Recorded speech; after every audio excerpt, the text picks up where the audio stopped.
উত্তরবঙ্গের মানুষের জীবন জীবিকার একটা অংশ হচ্ছে কৃষি।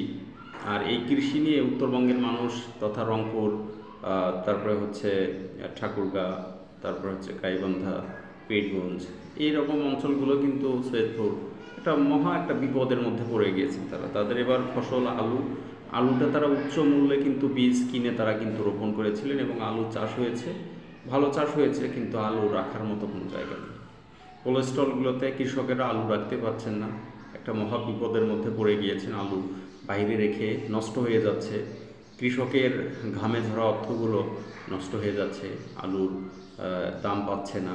যেখানে 100 টাকা 120 টাকা আলু কিনে কৃষকের জমিতে লাগাইছিল, সেখানে এখন আলু 15 থেকে 20 টাকা কেজি দরে বিক্রি হচ্ছে। এবং এই আলুগুলো যদি সংরক্ষণ করতে না পারে এবং আলুগুলো নষ্ট হয়ে যাবে, এবং কিছু মজুতদার আছে তারা আলুগুলো অল্প কিছু পরিমাণ কিনে রেখে দেবে, যখন একটু কয়েকদিন পরে বৃষ্টি হওয়া শুরু হবে তখন একেবারেই 50-60 টাকা তারা কিন্তু এই আলুগুলো আবার লাগাবে।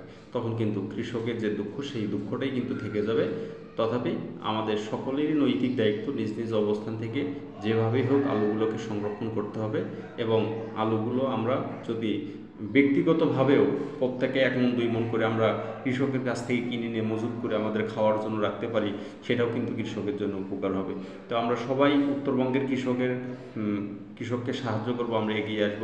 তাদের আলু যে তাদের গলার কাটা হয়েছে, এই কাটাটা আমরা নেমে দেবো।